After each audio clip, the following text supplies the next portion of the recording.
श्री सद्गुरुदेव भगवान की जय। महाप्रभु श्री रामलाल जी महाराज की जय। योगराज अनंत स्वामी श्री चंद्रमोहन जी महाराज की जय। सदाशिव भगवान की जय। श्री वृंदावन बिहारी लाल की जय। शंकर भगवान की जय।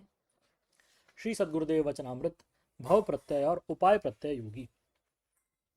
सद्गुरुदेव भगवान कहते हैं, योग का लक्ष्य कैवल्य की प्राप्ति है। कैवल्य का अर्थ है केवली भाव। योग मार्ग में चलते हुए योगी को ताकतें तो मिलती हैं, किंतु इस रास्ते पर कौन चल सकेगा, यह विचारणीय बात है।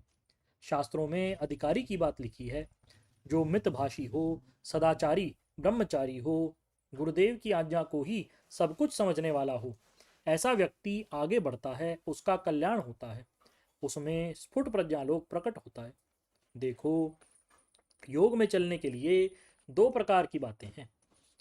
जो लोग जन्म जन्मांतर के अभ्यासी हैं, वे इस जन्म में भी संयोगवश स्वतः अभ्यास कर रहे हैं, किंतु पूर्वकृत कर्म उनकी मदद कर रहे हैं।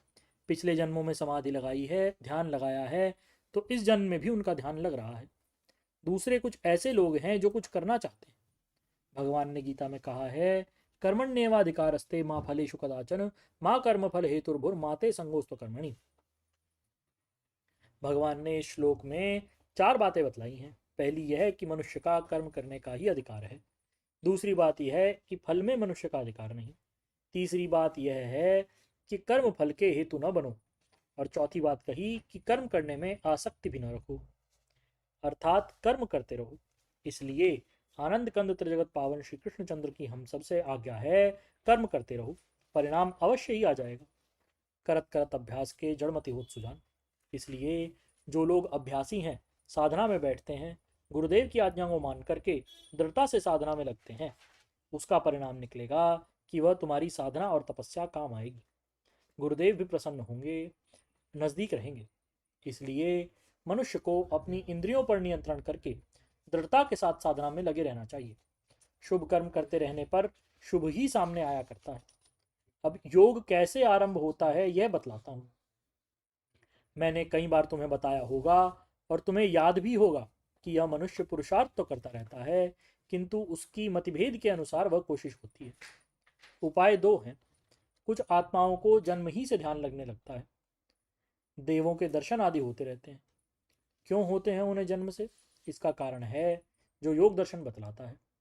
भव प्रत्ययो विदेह प्रकृति लयानाम, अर्थात विदेहानाम देवानाम प्रकृति लयानाम च योगिनाम भव प्रत्ययो भवति। विदेह नाम के देवता और प्रकृति लीन योगी को भव प्रत्यय होता है। भव प्रत्यय होने से जन्म से ही ध्यान लगता है और दिव्य अनुभूतियां होती हैं। उन्हें ये अनुभूतियां साधना के बिना ही होती हैं। भव प्रत्यय की श्रेणी में आने वाले योगियों की पूर्व भूमिका दो प्रकार की होती है। विदेह नामक देवता जब मनुष्य शरीर में आकर जन्म लेंगे तो ऐसे मनुष्यों को भव प्रत्यय होता है।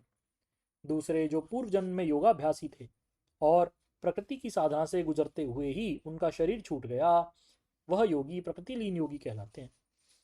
प्रकृति लीन योगी को जन्म ही से योग की प्रवृत्ति चल पड़ती है। विदेह देवता भी भव प्रत्यय वाले ही होते हैं। उनमें अणिमा लघिमा आदि अष्ट सिद्धियां स्वाभाविक होती हैं। देवताओं में क्या विशेषता होती है? हम लोग साधना से दूरदर्शन दूरश्रवण आदि शक्तियों को प्राप्त करते हैं, किंतु उन्हें ये सिद्धियां स्वाभाविक प्राप्त होती हैं। प्रकृति लीन योगी प्रकृति में लयता प्राप्त योगी होते हैं। प्रकृति में भी बहुत आकर्षण है। सूक्ष्म प्रकृति का आनंद भी बहुत बड़ा आनंद है। जिस प्रकृति के सहारे हम उठना चाहते हैं उसी में हम रह जाएं, ऐसे योगी प्रकृति लीन होते हैं। मनुष्य पृथ्वी तत्व का ध्यान करता है, गंध का साक्षात्कार करता है। गंध तत्व में ही उसे मूलाधार कमल में समाधि होती है।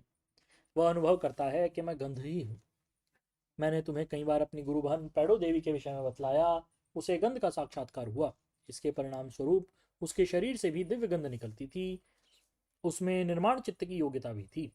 ऐसी स्थिति में यदि प्राण छूट जाता है तो वह गंध तन्मात्र में लीन प्रकृति लीन योगी कहलाता है। इसी प्रकार से जो रस तन्मात्र का ध्यान करते हैं वे अपने को रसमय देखते हैं।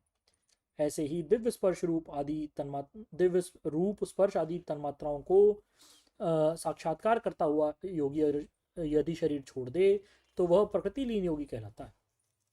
योगी जब इन तन्मात्राओं के दिव्य आनंद में लीन रहता है तो वह इस स्थिति से हटना नहीं चाहता। इन पंच तन्मात्राओं में लीन हुआ योगी प्रकृति के दिव्य आनंद को ही ब्रह्मानंद मान बैठता है। वह समझता है प्राप्तम प्रापणीयम, अर्थात जो कुछ प्राप्त करना था वह प्राप्त कर लिया। इस प्रकार से कैवल्य पदमिव अनुभवंतः, कैवल्य जैसा ही आनंद अनुभव होता हुआ शरीर छोड़ता है तो वह विदेह नामक देवत्व को प्राप्त होता है। वहां लाखों वर्षों तक आनंद की स्थिति में रहता है, क्योंकि उन्हें अभी आत्म साक्षात्कार हुआ नहीं है और चित्त साधिकार है, इसलिए दोबारा जन्म लेना पड़ता है।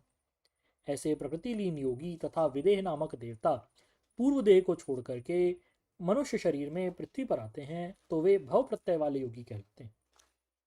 भगवान ने गीता में भव प्रत्यय वाले योगियों का संकेत दिया है। अर्जुन ने प्रश्न किया कि महाराज, जो योग सिद्धि को न पाकर बीच में पथभ्रष्ट हो जाएं अथवा देहपात हो जाए, उनकी क्या गति होगी? ऐसा तो नहीं कि वह उभयतः भ्रष्ट हो जाएंगे। इसका उत्तर देते हुए भगवान ने कहा कि अर्जुन, कल्याण मार्ग पर चलने वाले किसी व्यक्ति की दुर्गति संभव नहीं। योग भ्रष्ट व्यक्ति मानव शरीर को छोड़कर लंबे समय तक स्वर्ग में निवास करता है और उसके पश्चात पवित्र धनवानों के घर में जन्म लेता है, अथवा जो माता पिता योगी हों उनके यहाँ जन्म लेता है। इस प्रकार के जन्म की प्राप्ति मुश्किल से ही होती है। जन्म लेने के बाद पूर्व देह के योगज संस्कारों से युक्त होकर फिर योगाभ्यास में लग जाता है। ऐसे व्यक्तियों को जन्म ही से अनुभूतियां होती हैं। जो जीव स्वर्ग से मनुष्य लोक में आते हैं वह यहाँ भी बीमार नहीं होते। वहां पर पुण्य अवशेष रहता है। यहाँ आकर वे फिर पुण्य करने लगते हैं। ऐसे मनुष्यों में अनेक दिव्य शक्तियां जन्मजात होती हैं। दूसरे प्रकार के योगी उपाय प्रत्यय वाले योगी होते हैं। ऐसे योगाभ्यासी प्रयत्नशील रहते हैं, अर्थात उपाय ही उनके ज्ञान का कारण बनता है। वह उस ज्ञान को लेकर ही उत्तर उत्तर बढ़ते हैं। ऐसे योगियों को उपाय प्रत्यय वाले योगी ही कहा करते हैं। जन्म जन्मांतर के योगाभ्यासी को ताकतें आती हैं, वह होती ही हैं, किंतु यहाँ मनुष्य शरीर में साधना करने वालों को भी ताकतें अवश्य ही मिल जाती हैं। उनको दो प्रकार से शक्ति मिलती है।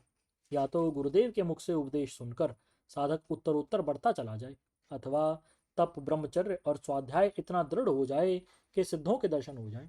योग दर्शन का सिद्धांत है स्वाध्यायादिष्ट देवता संप्रयोग। स्वाध्याय से इष्ट देव के दर्शन होते हैं और सिद्ध लोग ऋषि लोग भी दर्शन देकर के कृपाएं करते हैं। इष्ट देव की कृपा उन पर होती है जो जब स्वाध्याय करते हैं, जो करते ही कुछ नहीं उनका क्या होगा। इसलिए कहा है उपाय प्रत्ययो योगिनाम भवति। ऐसे योगी को अपने अभ्यास को बढ़ाते रहना चाहिए। पुण्य के फल स्वरूप योग मार्ग में मनुष्य आ पाता है। साधना करते करते गुरुदेव की कृपा होती है और जो अपनी साधना पाकर गुरु कृपा पाकर आगे बढ़ जाता है उसमें भी प्रकृति लीन योगियों की तरह ही शक्तियां प्रकट हो जाती हैं। जो उपाय प्रत्यय वाले योगी होते हैं उनके लिए योग दर्शन में सिद्धांत बतलाया है श्रद्धा वीर स्मृति समाधि संप्रज्ञा पूर्वकम इतरेशम। उपाय प्रत्यय वालों के लिए श्रद्धा सबसे खास चीज है।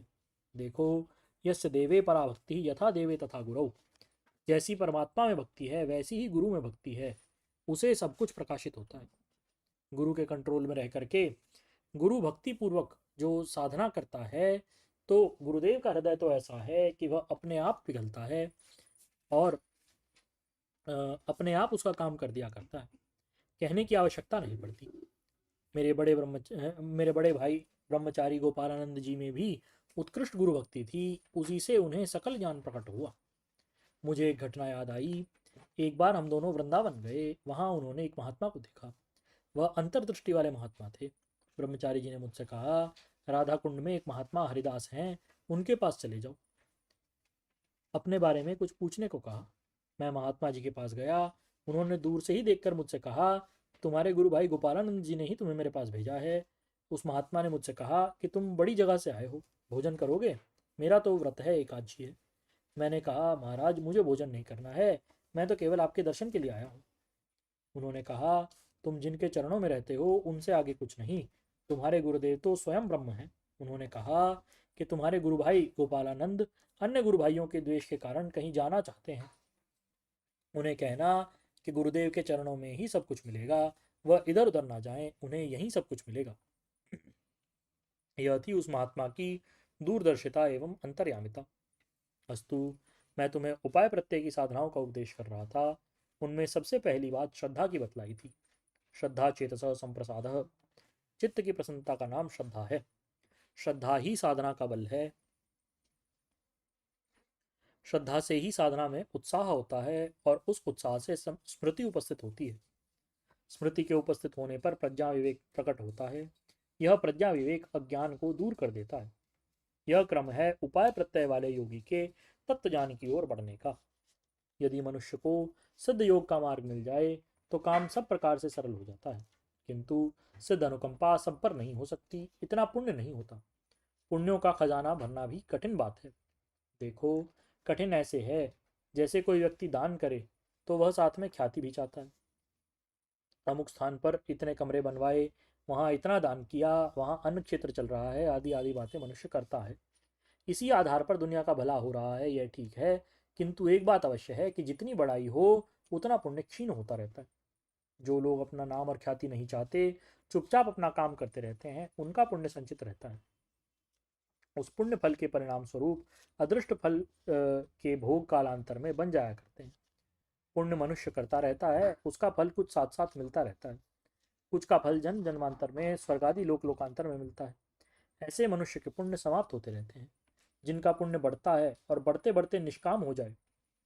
निष्काम होने का तरीका इस प्रकार से नहीं कि मनुष्य कह दे कि हमें कोई फल की इच्छा नहीं, हमने कर दिया। 10-20 जगह पर ऐसा कह दे, यह कहना भी श्लाघा ही है। इतनी ही कामना फल प्राप्ति के लिए है। यह नहीं हो सकता कि कोई मनुष्य अपनी श्लाघा न चाहे। हम सब अपनी श्लाघा चाहते हैं। मनुष्य कर्म करता चला जाए और अपने को योग ध्यान परायण बनाए तो वह निष्काम कर्म की ओर बढ़ता है। शेष ले श्री सद्गुरुदेव भगवान की जय। जय परम परशुराम लाल जी महाराज की जय। जय योगिराज अनंत स्वामी श्री चंद्रमोहन जी महाराज की जय। जय सदाशिव भगवान की जय। जय श्री वृंदावन बिहारी लाल की जय। जय शंकर भगवान की जय। जय हर हर हर महादेव। महादेव।